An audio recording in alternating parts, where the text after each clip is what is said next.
anong klaseng mom she ka para sa bawat isa sa kanila. So this picture goes this way. Dalawa kasi ang parents, di ba? Merong kang anak na katulad mo, merong anak na hindi.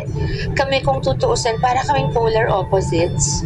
Yung magkaiba kami, pero nabubuo kami ng love namin for each other.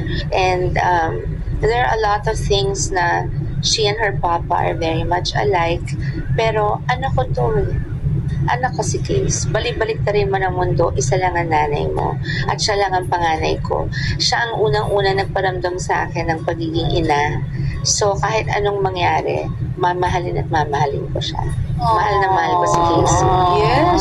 Tsaka gusto ko lang maalala niya lahat ng sacrifices ko din. Kasi she grew up nga, I had to work. Kasi ayoko maging sampid sa parents ko at ayokong maging example sa kanya na aasa ka. Kailangan, that's why she knows how to work. She's a hard worker. And I'm proud of that.